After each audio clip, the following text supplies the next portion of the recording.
Mis padres pagaron la matrícula universitaria completa de mi hermano mientras yo trabajaba 3 empleos para pagar la mía, diciendo que las mujeres no necesitan títulos caros porque de todos modos se van a casar. Durante su graduación de la escuela de medicina, mi padre dio un discurso emotivo sobre invertir en el futuro de la familia, mientras yo servía café en el evento como uno de mis trabajos extras. Lo que no sabían era que en mi delantal llevaba el sobre que cambiaría sus vidas para siempre. La ironía era deliciosa. Ahí estaba yo, con mi uniforme de mesera, circulando entre los invitados de la ceremonia de graduación de mi hermano favorito Alejandro, mientras escuchaba a mi padre hablar sobre sacrificios familiares y decisiones inteligentes. Sus palabras resonaban por el salón lleno de doctores, profesores universitarios y familias acomodadas, todos aplaudiendo su sabiduría paternal. Invertir en Alejandro era la decisión correcta, decía con orgullo desde el podio, porque sabíamos que él aprovecharía cada peso gastado en su educación médica. La multitud asintió. Algunos me miraron con lástima mientras recogía platos sucios, sin saber que llevaba 5 años preparando este momento exacto. Soy Catalina Herrera, tengo 28 años, y durante toda mi vida fui la hija invisible en una familia que veneraba a su hijo varón. Desde pequeña escuché las mismas frases. Alejandro necesita concentrarse en sus estudios. El futuro de la familia depende de él. Las niñas deben aprender a ser buenas esposas. Mientras mi hermano favorito recibía clases particulares, campamentos de verano y todos los recursos imaginables, yo aprendí a trabajar desde los 14 años. La diferencia era abismal. Alejandro estudiaba medicina en la universidad privada más cara del país, con todos sus gastos cubiertos. Matrícula universitaria, apartamento cerca del campus, auto nuevo, mesada mensual generosa, libros, computadora de última generación y hasta dinero extra para salidas con amigos. Yo, por el contrario, conseguí una beca parcial para estudiar contaduría pública en una universidad estatal, pero tuve que completar el resto con mis trabajos múltiples. Mi rutina era agotadora. Por las mañanas trabajaba en una panadería desde las 5 hasta las 8, luego corría a clases hasta las 2 de la tarde. Después trabajaba en un restaurante hasta las 6, y por las noches daba tutorías de matemáticas hasta las 10. Los fines de semana hacía eventos como mesera para ganar dinero extra. Dormía 4 horas diarias promedio, pero logré mantener excelentes calificaciones. Mientras tanto, Alejandro vivía como príncipe. Sus redes sociales mostraban fiestas universitarias, viajes con amigos, restaurantes caros y toda la vida privilegiada que mis padres le facilitaban. Es importante que socialice con sus compañeros de medicina, justificaba mamá cuando yo cuestionaba sus gastos excesivos. Son contactos importantes para su futuro profesional. La gota que derramó el vaso llegó durante mi último semestre. Necesitaba $1,200 para un curso especializado en auditoría fiscal, requisito para graduarme con honores. Era una oportunidad única que me abriría puertas importantes en firmas contables prestigiosas. Junté valor y hablé con mis padres. Papá, mamá, necesito ayuda financiera por única vez. Les dije una noche después de cenar. Es para un curso que me garantiza trabajo inmediato al graduarme, con salario inicial de $2,000 mensuales. Mostré todos los documentos, las estadísticas de empleabilidad, los testimonios de egresados. Mi padre ni siquiera levantó la vista del periódico. Catalina, ya discutimos esto.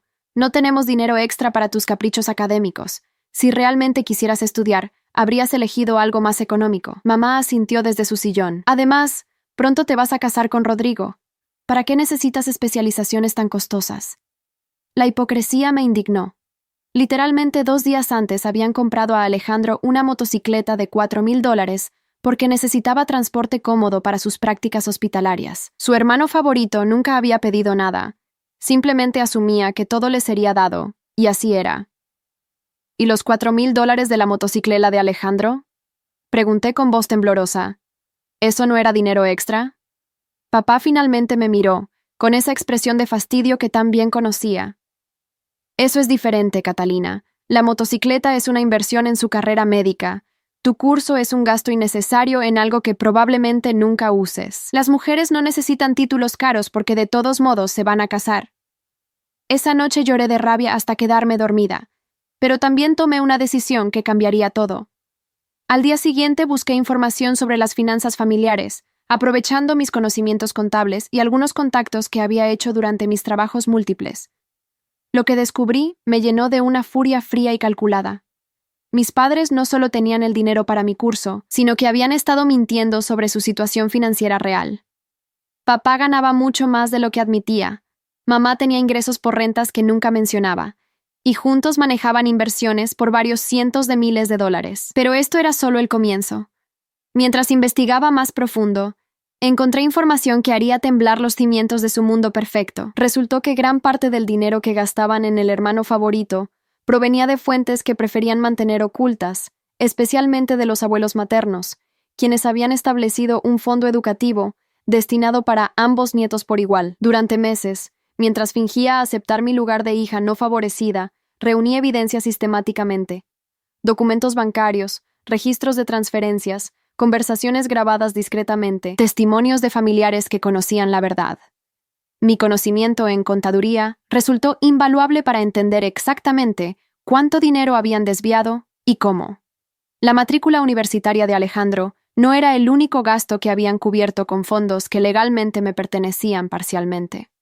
También su apartamento, el auto, la motocicleta, las vacaciones, la ropa de diseñador, los gastos médicos privados y hasta las fiestas de cumpleaños extravagantes que le organizaban cada año. Calculé que durante los 6 años de carrera médica de Alejandro, habían gastado aproximadamente $250,000 solo en él. Mientras tanto, yo había trabajado hasta el agotamiento para financiar mi educación, viviendo con lo básico, rechazando oportunidades sociales y sacrificando mi salud por mantener mis empleos. Pero la revelación más impactante vino cuando encontré los documentos originales del fondo educativo.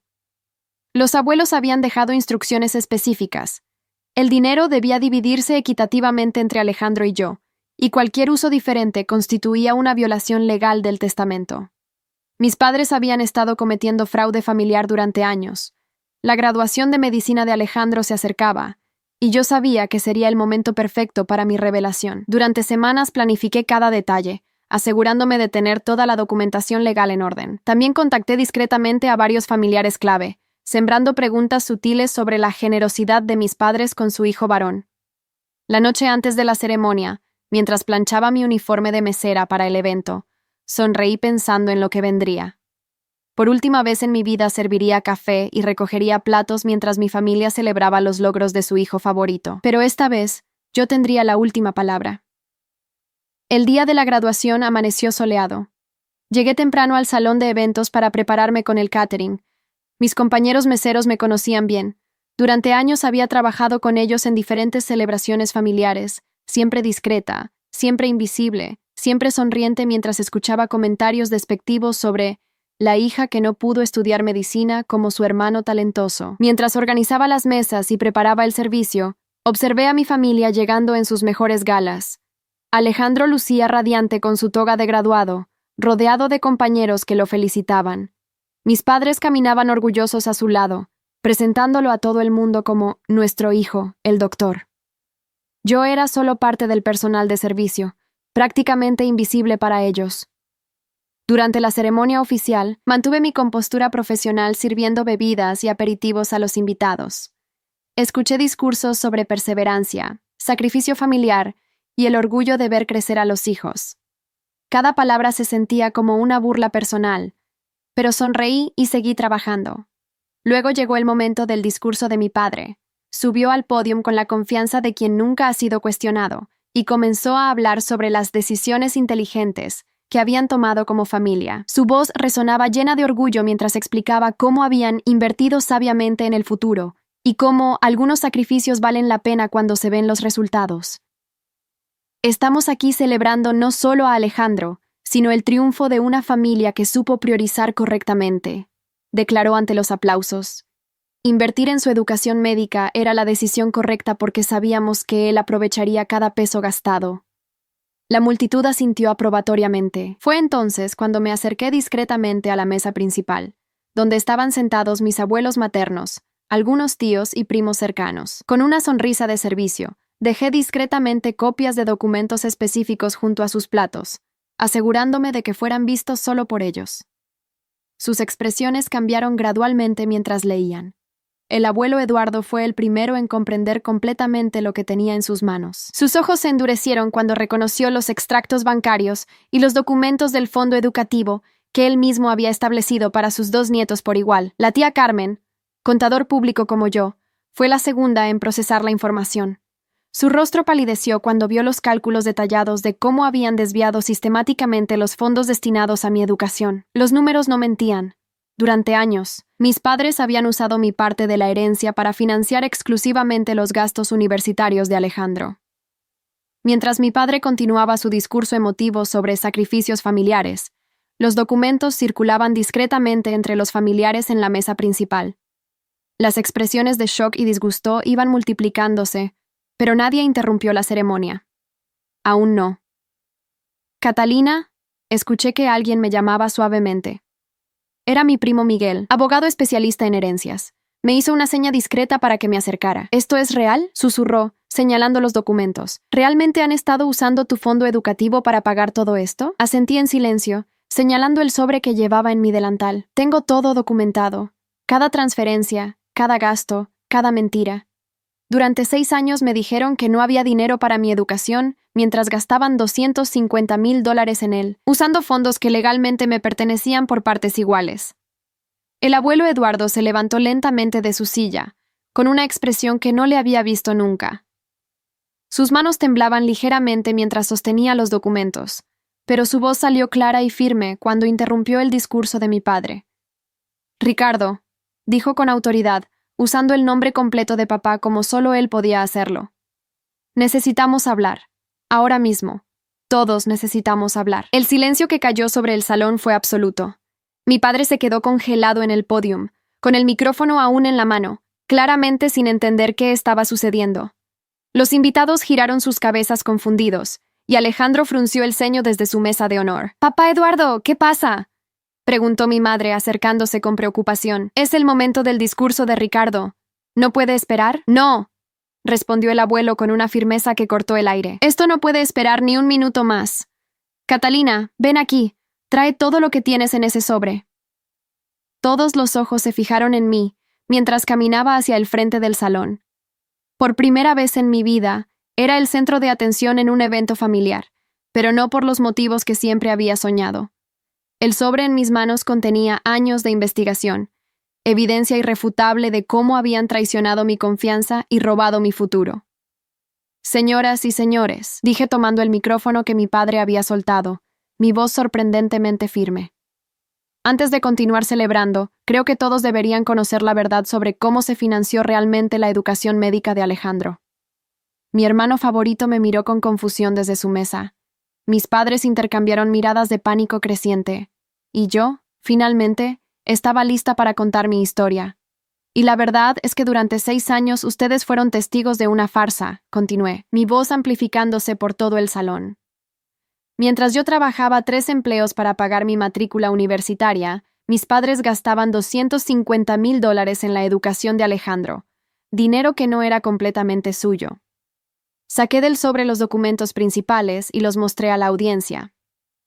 «Este es el testamento de mis abuelos Eduardo y Carmen, estableciendo un fondo educativo de $500,000 para ser dividido equitativamente entre sus 2 nietos, Alejandro y yo. 50% para cada uno». Un murmullo de shock recorrió el salón. Alejandro se había puesto de pie, su toga de graduación arrugándose mientras procesaba mis palabras. «Espera, ¿qué estás diciendo, Catalina?» «Estoy diciendo que tu educación médica completa fue pagada con mi dinero también», respondí, manteniendo mi compostura profesional. «Cada peso de tu matrícula universitaria, tu apartamento, tu auto, tu motocicleta, tus gastos personales. Todo salió del fondo que nuestros abuelos dejaron para ambos por igual». Mi padre había bajado del pódium, su rostro rojo de humillación y furia. «Catalina, esto es ridículo. ¿Cómo te atreves a arruinar el día de tu hermano con estas fantasías?» «¿Fantasías?», repetí, sacando más documentos. «Aquí están los extractos bancarios mostrando las transferencias. Aquí están los recibos de todos los gastos de Alejandro durante 6 años. Y aquí está el documento legal que confirma que ustedes violaron los términos del testamento de los abuelos». El abuelo Eduardo tomó el micrófono de mis manos. Su voz tembló de emoción contenida cuando habló. «Hace 12 años, Carmen y yo establecimos ese fondo específicamente para garantizar que ambos nietos tuvieran las mismas oportunidades educativas. Dejamos instrucciones claras de que el dinero se dividiera equitativamente». Se dirigió directamente a mis padres. «Ricardo, Esperanza, confiamos en ustedes para administrar esos fondos justamente. En cambio, gastaron la parte de Catalina en darle lujos extras a Alejandro, mientras la obligaron a trabajar hasta el agotamiento para pagar su propia educación. Mamá comenzó a llorar, pero no eran lágrimas de arrepentimiento genuino. Papá, ustedes no entienden. Alejandro tenía más potencial, era más inteligente. Invertir todo en él era la decisión más sensata para la familia. ¿Más inteligente? Intervine, mi voz cortando el aire como un cuchillo. Alejandro terminó medicina con promedio de 78 sobre 100. Yo me gradué de contaduría con promedio de 95, trabajando jornadas de 16 horas diarias. ¿Quién demostró más potencial? La información cayó como bomba entre los invitados. Muchos de ellos eran académicos que entendían perfectamente las implicaciones de esas calificaciones. Alejandro había sido un estudiante mediocre, mantenido a flote por recursos ilimitados, mientras yo había sobresalido pese a las adversidades. Además, continué, tengo aquí las ofertas laborales que rechacé por falta de recursos. 3 firmas internacionales de auditoría me ofrecieron trabajos con salarios iniciales de $3,500 mensuales, pero requerían especializaciones que no pude costear.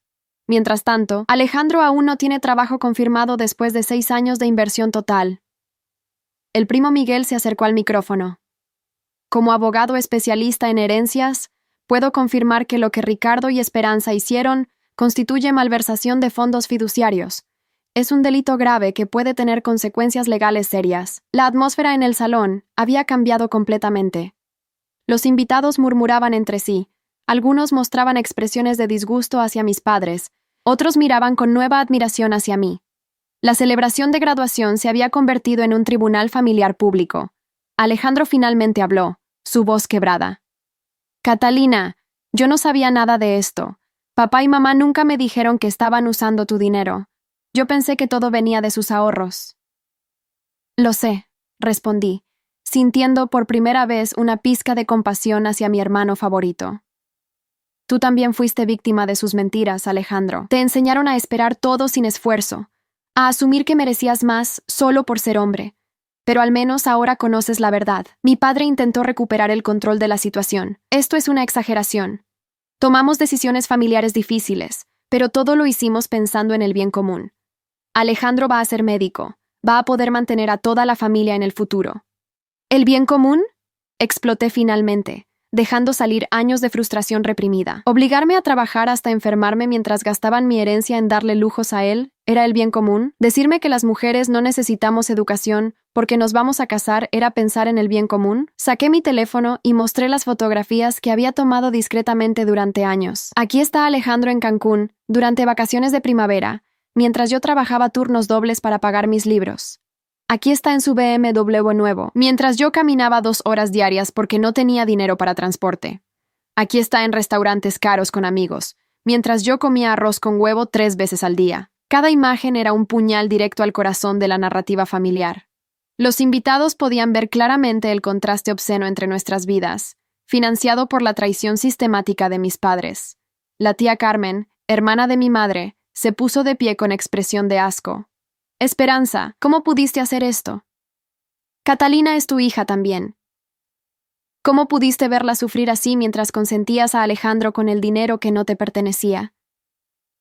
Carmen, tú no entiendes, sollozó mi madre. Teníamos que pensar estratégicamente.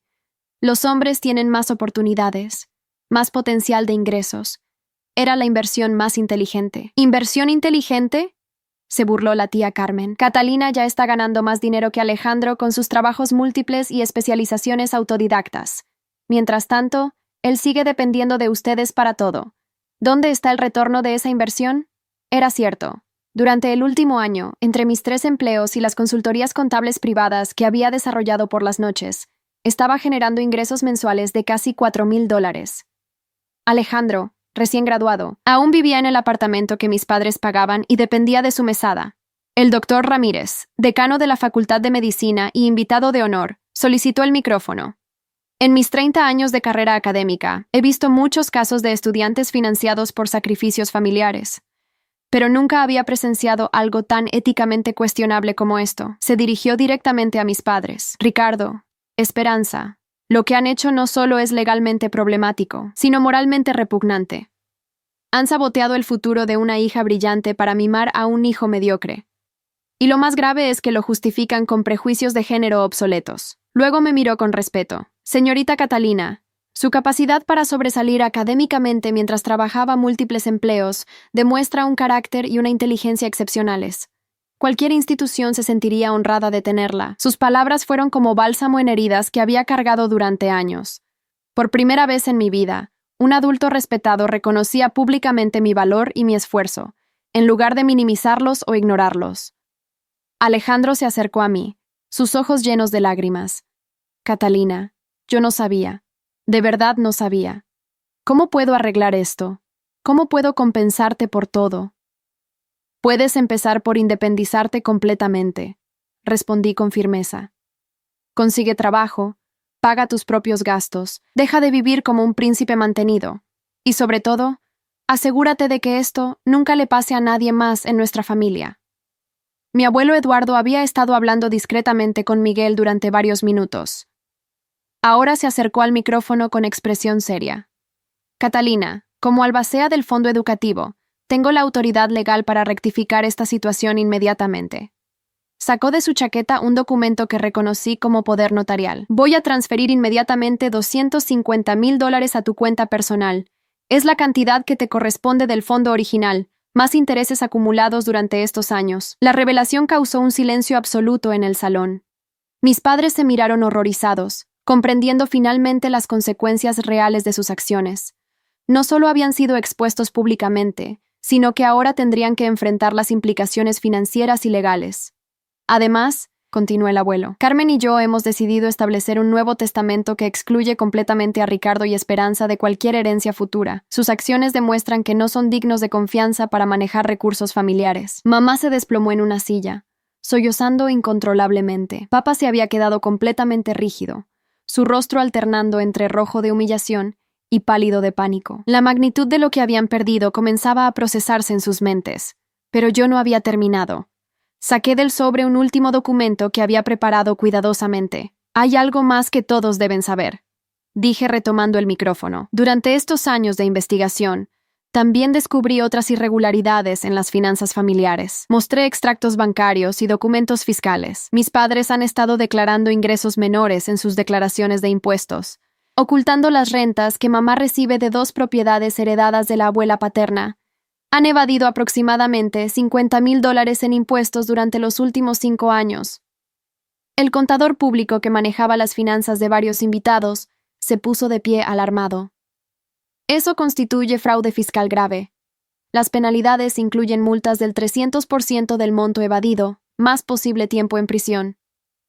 La información final fue devastadora. Mis padres no solo habían robado mi herencia y mentido a la familia, sino que también habían estado cometiendo delitos fiscales graves. Su reputación social, que tanto valoraban, quedaba completamente destruida frente a toda su comunidad. Los invitados comenzaron a levantarse y salir del salón discretamente. Nadie quería seguir asociado con la celebración de una familia que había sido expuesta como fraudulenta y éticamente corrupta.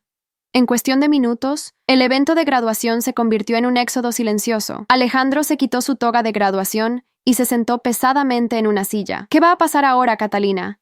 ¿Qué va a pasar conmigo? Lo que debió pasar hace años, respondí. Vas a crecer. Vas a asumir responsabilidad por tu vida. Vas a trabajar para mantener tus propios gastos y pagar tus propias deudas.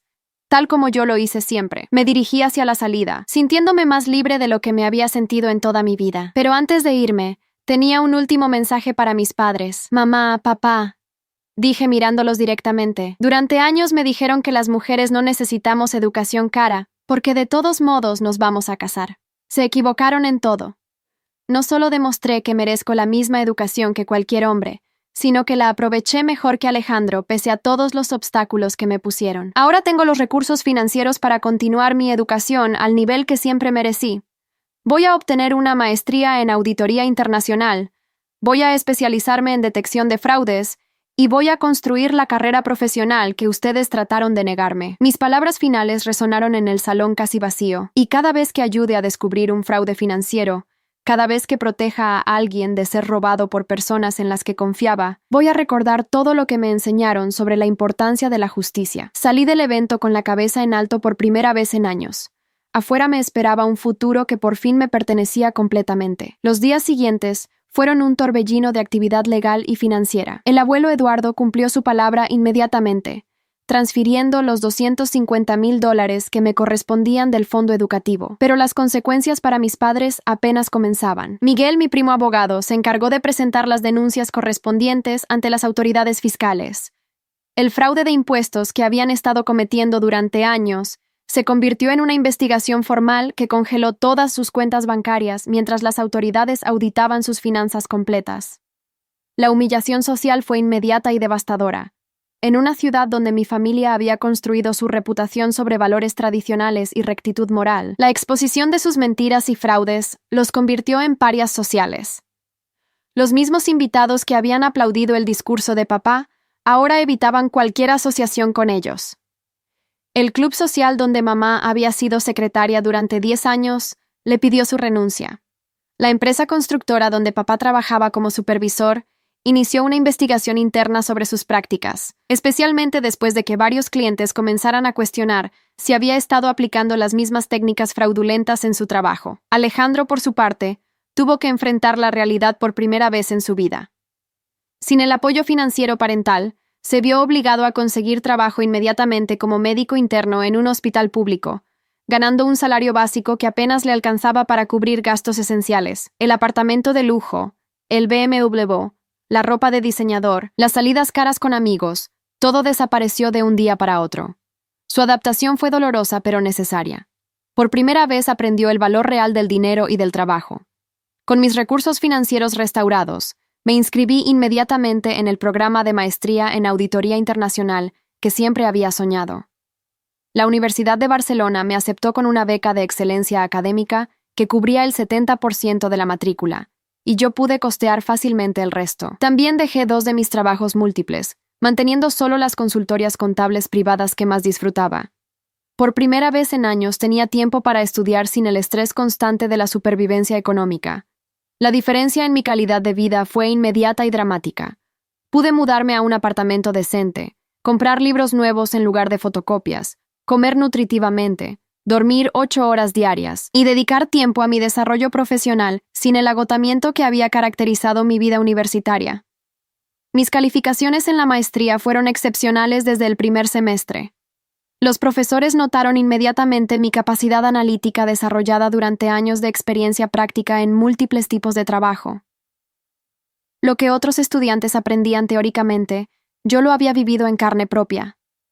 6 meses después de la graduación de medicina de Alejandro, recibí una oferta laboral de una firma internacional de auditoría forense con sede en Londres. El salario inicial era de $6,000 mensuales, más beneficios completos y oportunidades de crecimiento acelerado. La ironía era perfecta.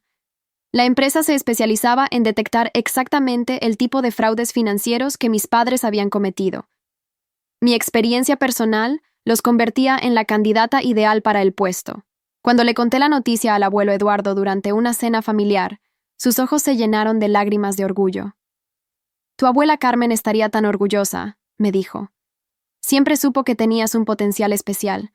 Por eso insistió tanto en que el fondo educativo se dividiera equitativamente. El contraste con la situación de mis padres era brutal. Mientras yo prosperaba internacionalmente, ellos enfrentaban las consecuencias acumulativas de sus decisiones. La investigación fiscal había resultado en multas por $150,000, más intereses y penalizaciones que los obligaron a vender una de las propiedades rentales de mamá. Papá perdió su trabajo en la constructora después de que la investigación interna revelara irregularidades en varios proyectos. A los 55 años, tuvo que aceptar trabajos eventuales en construcción básica, ganando una fracción de su salario anterior. Mamá, por su parte, se vio forzada a buscar empleo por primera vez en 20 años. Su falta de experiencia profesional reciente la limitó a trabajos de medio tiempo en tiendas departamentales, una humillación particular para alguien que había basado su identidad en ser ama de casa de clase media alta. Su matrimonio también comenzó a deteriorarse bajo la presión. Las acusaciones mutuas sobre quién había iniciado el fraude educativo se convirtieron en peleas constantes. Papá culpaba a mamá por sus ideas ridículas sobre roles de género, mientras ella lo acusaba de ser demasiado cobarde para admitir sus propios prejuicios. Un año después de mi confrontación pública, regresé de Londres para una visita familiar. La diferencia era impactante. Yo llegué en un vuelo de primera clase, vestida profesionalmente, con la confianza que dan el éxito merecido y el reconocimiento internacional. Mis padres, en cambio, se habían mudado a un apartamento pequeño en un barrio modesto, habían vendido el auto de lujo y trabajaban en empleos que apenas cubrían sus necesidades básicas. La transformación física también era notable. Se veían envejecidos, estresados, derrotados. Alejandro había madurado considerablemente durante ese año.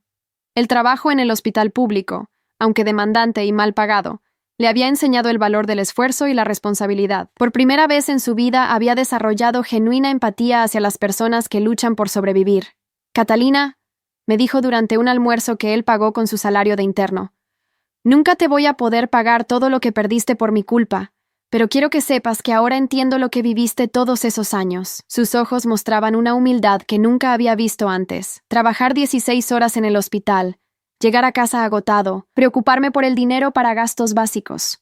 Ahora sé lo que significaba tu rutina universitaria, y sé que tú lo hacías mientras estudiabas y mantenías excelentes calificaciones. Lo importante es que aprendiste, le respondí sinceramente, y que nunca vas a permitir que algo así le pase a otra persona si está en tu poder evitarlo. Alejandro había roto su noviazgo con la chica superficial que salía con él por su supuesto estatus social, y ahora se relacionaba con una doctora residente que valoraba su trabajo y carácter por encima de su capacidad económica. Era evidente que las adversidades lo habían convertido en mejor persona. Mis padres, sin embargo, no habían mostrado cambios genuinos.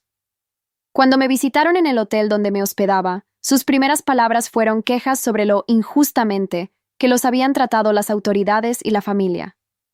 Todo esto se salió de proporción, se lamentó papá. Era una cuestión de administración familiar. No merecía tanto drama público. Y ahora todos nos tratan como criminales, agregó mamá. Como si fuéramos los únicos padres que han tenido que tomar decisiones difíciles sobre la educación de sus hijos. Su completa falta de comprensión sobre la gravedad de sus acciones me confirmó que había tomado la decisión correcta al distanciarme. No era solo el dinero robado, sino la mentalidad que permitía justificar esa traición lo que los hacía personas tóxicas para mi vida. La diferencia, les expliqué pacientemente, es que ustedes no tomaron decisiones difíciles, tomaron decisiones egoístas y fraudulentas, robaron mi herencia, mintieron durante años, cometieron fraude fiscal y arruinaron mi juventud por prejuicios machistas obsoletos. Pero fuiste exitosa de todos modos, protestó mamá. ¿No demuestra eso que teníamos razón sobre tu potencial? Su lógica retorcida era increíble. Fui exitosa a pesar de ustedes, no gracias a ustedes. Imaginen lo que habría logrado si hubiera tenido los mismos recursos que Alejandro desde el principio. Era una conversación circular. Después de 2 horas intentando hacerles entender la magnitud de su traición, me di cuenta de que genuinamente no podían o no querían comprenderlo. Algunas personas nunca aceptan responsabilidad por sus acciones destructivas. Me levanté para terminar la reunión. Les deseo suerte reconstruyendo sus vidas. Espero que las dificultades que están enfrentando les enseñen algo sobre las consecuencias de tratar mal a las personas. Pero ya no va a ser mi problema si aprenden o no. «Catalina», me gritó papá mientras salía. «¿Vas a abandonar a tu familia para siempre? ¿No significamos nada para ti?» Me detuve en la puerta sin voltearme. Ustedes abandonaron a su hija cuando decidieron robarle su futuro para consentir a su hijo favorito. Yo solo estoy reconociendo oficialmente lo que ustedes establecieron hace años. Esas fueron las últimas palabras que intercambiamos. 5 años han pasado desde la graduación de medicina que cambió nuestras vidas para siempre. Hoy soy socia junior en la firma de auditoría forense más prestigiosa de Europa, especializada en detectar fraudes familiares y corporativos. Mi trabajo consiste literalmente en proteger a víctimas de exactamente el tipo de traición que yo viví. La ironía me resulta deliciosa cada día.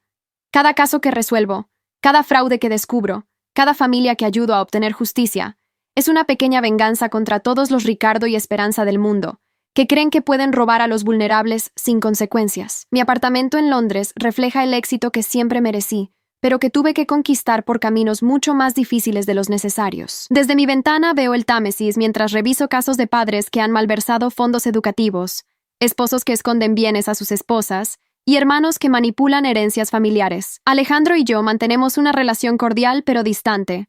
Él ha construido una carrera respetable como médico especialista en pediatría y se casó con la doctora residente que conoció durante su año de dificultades. Tienen un hijo pequeño al que educan con valores de equidad e igualdad que nuestros padres nunca nos enseñaron. Ocasionalmente recibo noticias sobre mis padres a través de familiares. Papá nunca recuperó estabilidad laboral después de los escándalos, y ahora trabaja como guardia de seguridad nocturno en un centro comercial. Mamá limpia oficinas por las mañanas para complementar sus ingresos insuficientes. Se separaron definitivamente hace 2 años, después de que las tensiones financieras y las acusaciones mutuas hicieron insostenible su matrimonio. Viven en apartamentos pequeños en barrios diferentes, ambos amargados por las consecuencias de decisiones que aún no comprenden completamente. El abuelo Eduardo murió pacíficamente hace 1 año, pero antes de partir me aseguró que estaba orgulloso de la mujer en la que me había convertido. Demostraste que la justicia existe, fueron sus últimas palabras para mí, y que las personas buenas pueden superar cualquier traición si mantienen su determinación. Sus palabras resuenan en mi mente cada vez que me levanto a trabajar en mi oficina londinense. En la pared tengo enmarcado el diploma de mi maestría en auditoría internacional, pagado con el dinero que mis padres trataron de robarme. Al lado cuelga una foto de mi graduación, donde aparezco sola pero radiante, sin necesidad de familia fraudulenta para validar mis logros. Hace 6 meses conocí a James, un investigador económico británico que admira mi trabajo y comprende mi historia sin juzgarme por haber distanciado de mi familia tóxica. Por primera vez en mi vida tengo una relación basada en respeto mutuo genuino, no en dinámicas de poder o expectativas de género obsoletas. Cuando le conté sobre mis padres y su traición, su reacción fue de indignación total por mi causa. «Lo que te hicieron es imperdonable», me dijo. «Cualquier padre que roba el futuro de una hija para consentir a un hijo no merece perdón ni segunda oportunidad». Su validación de mis decisiones me confirmó que elegí correctamente al priorizar mi bienestar sobre las expectativas familiares tóxicas. No todos los lazos de sangre merecen preservarse cuando incluyen traición sistemática y abuso emocional. La semana pasada recibí una carta de mamá que llegó a mi oficina después de rastrear mi dirección laboral. Era un intento patético de reconciliación, lleno de autocompasión y justificaciones. «Catalina, hemos sufrido mucho estos años», escribía. «Perdemos nuestro hogar, nuestros ahorros, nuestra reputación. ¿No crees que ya hemos pagado suficiente por nuestros errores? Somos tus padres. Merecemos una segunda oportunidad». No le respondí. Algunas traiciones son tan profundas que no merecen el beneficio del perdón, especialmente cuando los perpetradores aún no comprenden realmente la magnitud de su traición. En su lugar, esa tarde escribí un artículo profesional sobre fraudes educativos familiares, patrones de comportamiento y consecuencias legales. Fue publicado en la revista internacional de auditoría forense más prestigiosa del mundo, citando mi caso como ejemplo de las secuelas duraderas que estos crímenes tienen en las víctimas. El artículo ha sido referenciado en múltiples investigaciones académicas y ha ayudado a identificar casos similares en otros países. Mi experiencia personal se convirtió en herramienta profesional para proteger a otros de vivir traiciones familiares como la mía. Esta mañana, mientras revisaba mi agenda llena de casos internacionales y conferencias magistrales sobre detección de fraudes, sonreí pensando en aquella noche de graduación, cuando servía café mientras mis padres celebraban al hermano favorito con dinero que me habían robado. La chica agotada que trabajaba 3 empleos para pagar su matrícula universitaria, mientras escuchaba que las mujeres no necesitan educación cara, se convirtió en una especialista internacional que protege víctimas de exactamente ese tipo de mentalidad destructiva. Cada dólar que gano con mi trabajo honesto y especializado vale más que todos los lujos que mis padres desperdiciaron en Alejandro, usando fondos robados. Cada reconocimiento profesional que recibo brilla más que cualquier aplauso que hubieran podido darme en sus celebraciones familiares falsas. Y cada noche, cuando me acuesto en mi apartamento londinense ganado completamente por mi propio mérito, duermo con la conciencia tranquila de quien defendió su dignidad y construyó un futuro auténtico sobre los escombros de una familia que no supo valorarla. La justicia a veces llega lentamente, pero cuando finalmente llega, es absolutamente perfecta. Mis padres querían un hijo favorito que los mantuviera en su vejez, y obtuvieron un doctor endeudado que apenas puede mantenerse. Querían una hija sumisa que aceptara las migajas, y crearon una mujer poderosa que les demostró el costo real de subestimar a las personas equivocadas. En el mundo de la auditoría forense, tenemos un dicho: los números nunca mienten, y la justicia siempre equilibra los libros. Mis padres descubrieron que la aritmética de la traición tiene su propio sistema de contabilidad y que las cuentas pendientes siempre se cobran con intereses acumulados. Actualización. 2 años después. La Conferencia Internacional sobre Fraudes Educativos Familiares, un análisis global, se llevó a cabo en el prestigioso Centro de Convenciones de Ginebra. Como ponente principal, me encontraba revisando mis notas finales cuando mi asistente me informó que había una solicitud de entrevista urgente de una periodista latinoamericana. Dice que es sobre un caso muy similar al suyo, señora Herrera, me explicó Sara. Una familia en Colombia está enfrentando exactamente la misma situación que usted vivió. Los padres usaron el fondo educativo de la hija para financiar completamente los estudios de ingeniería del hermano favorito. La ironía me golpeó inmediatamente. 7 años después de mi confrontación familiar, mi historia se había convertido en un caso de estudio internacional que ayudaba a otras víctimas a identificar y combatir este tipo de fraudes familiares. Acepté la entrevista inmediatamente. María Elena Rodríguez, corresponsal de Noticias de Bogotá, llegó con una carpeta llena de documentos que me resultaron dolorosamente familiares, extractos bancarios mostrando transferencias inequitativas, registros educativos contrastantes y fotografías de estilos de vida dispares entre hermanos. Señora Herrera, comenzó María Elena, su artículo sobre fraudes educativos familiares ha inspirado a decenas de víctimas a buscar justicia, pero también ha expuesto que este problema es mucho más común de lo que imaginábamos. Me mostró estadísticas alarmantes. En los últimos 2 años, habían documentado más de 200 casos similares solo en América Latina. Familias que robaban fondos educativos de las hijas para financiar carreras más importantes de los hijos varones, justificando la traición con los mismos argumentos machistas que había escuchado toda mi vida. El caso de Colombia es particularmente similar al suyo, continuó. Andrea Gutiérrez trabajó como mesera y cajera durante toda su carrera universitaria, mientras sus padres gastaron su herencia completa en darle lujos a su hermano durante medicina. Cuando ella los confrontó, le dijeron exactamente las mismas palabras. Las mujeres no necesitan títulos caros porque de todos modos se van a casar. La historia de Andrea era como mirar un espejo del pasado. Padres machistas, hermano favorito, mimado hasta la mediocridad, hija brillante forzada a la supervivencia económica extrema, y una familia que consideraba esta dinámica completamente normal y justificable. ¿Qué puedo hacer para ayudar?, pregunté inmediatamente. Necesitamos que testifique como experta en el caso legal que Andrea está presentando contra sus padres. Su experiencia y reconocimiento internacional podrían ser la diferencia entre ganar y perder el juicio. Acepté sin dudarlo. Una semana después volé a Bogotá para conocer personalmente a Andrea y revisar los detalles de su caso. La reunión se llevó a cabo en el bufete de abogados que había aceptado representarla pro bono después de leer mi artículo académico. Andrea tenía 26 años, la misma edad que yo cuando confronté a mis padres. Era contadora pública como yo, había trabajado múltiples empleos como yo, y había sobresalido académicamente pese a las adversidades como yo. Pero a diferencia de mí, ella había descubierto la traición antes de que fuera demasiado tarde para recuperar la totalidad de su herencia. Cuando leí su historia por primera vez, me confesó Andrea con lágrimas en los ojos, sentí que alguien finalmente entendía lo que he vivido. Mis padres me han hecho sentir culpable durante años por ser egoísta, y no entender que Diego necesitaba más apoyo por ser hombre. Su hermano Diego había estudiado ingeniería industrial en una universidad privada exclusiva, con todos los gastos pagados incluyendo apartamento de lujo, auto nuevo, viajes de estudio internacionales, y una mesada generosa que le permitía vivir mejor que muchos profesionales ya establecidos.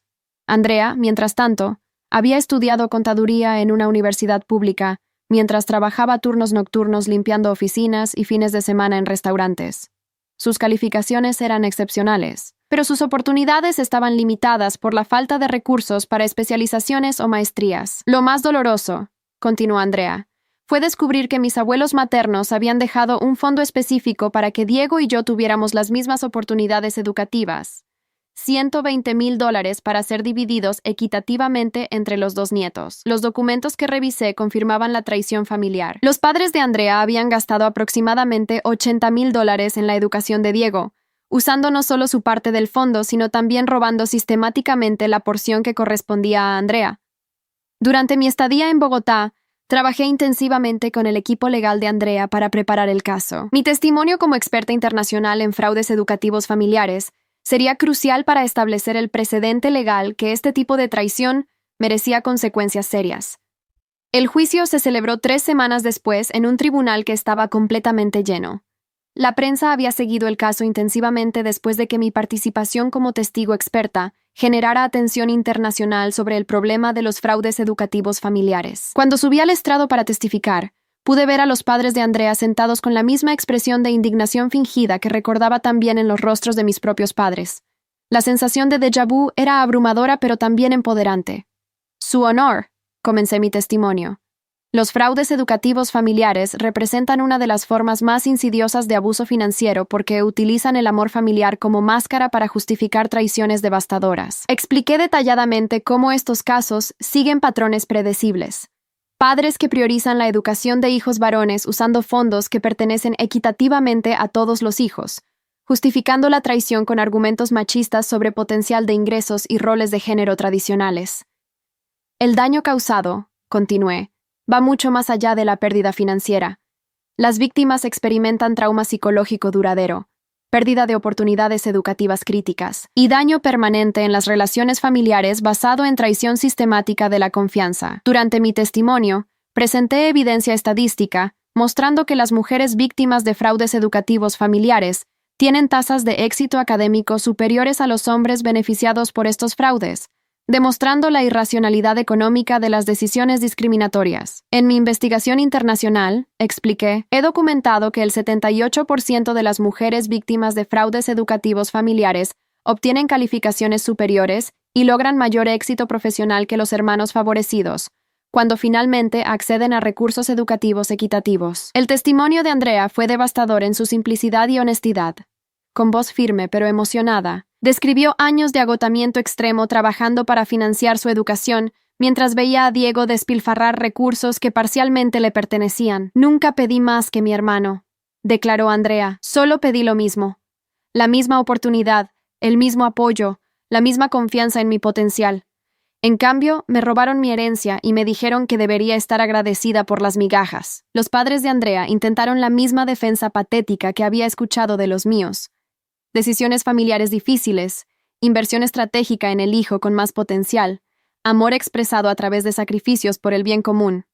Pero esta vez, a diferencia de mi confrontación familiar, había un juez imparcial evaluando la evidencia legalmente. No podían manipular la narrativa ni esconderse detrás de dinámicas familiares tóxicas.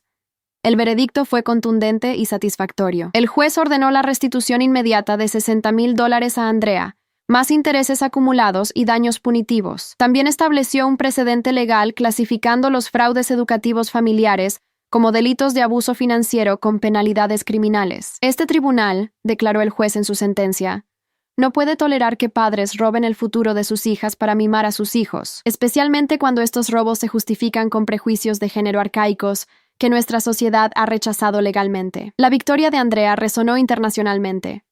Su caso se convirtió en precedente legal que fue citado en tribunales de México, Argentina, Chile y Perú, donde otras víctimas estaban presentando demandas similares contra padres fraudulentos. 6 meses después del juicio, recibí una invitación para dirigir el primer Instituto Internacional de Protección contra Fraudes Educativos Familiares, con sede en Londres pero con operaciones en América Latina, Europa y Asia. El instituto se enfoca específicamente en identificar, documentar y perseguir legalmente casos donde padres malversan fondos educativos destinados equitativamente para todos sus hijos. También proporciona apoyo legal gratuito a víctimas que no tienen recursos para confrontar a sus familias fraudulentas. Durante la ceremonia de inauguración del instituto, tuve el honor de anunciar que Andrea Gutiérrez había sido seleccionada como directora regional para América Latina. Su experiencia personal combinada con sus habilidades contables la convertían en la candidata perfecta para liderar esta iniciativa. Es profundamente satisfactorio, declaré durante mi discurso inaugural, convertir nuestras experiencias de traición familiar en herramientas profesionales que protegen a otras víctimas de vivir lo que nosotras vivimos. El instituto ha procesado exitosamente más de 150 casos en sus primeros 18 meses de operación, recuperando más de $12 millones en fondos educativos robados y estableciendo precedentes legales en 15 países diferentes. Cada caso exitoso me recuerda por qué valió la pena confrontar a mis padres aquella noche en la graduación de Alejandro. La justicia personal se ha transformado en justicia sistémica, que protege a víctimas futuras de experimentar traiciones familiares similares. Anoche, mientras revisaba los informes anuales del instituto desde mi oficina londinense, reflexioné sobre la trayectoria extraordinaria que comenzó con una joven agotada, sirviendo café en la celebración de su hermano favorito. La chica que una vez creyó que su dolor era único y aislado, ahora dirige una organización internacional que ha demostrado que los fraudes educativos familiares son una epidemia global que requiere intervención legal sistemática.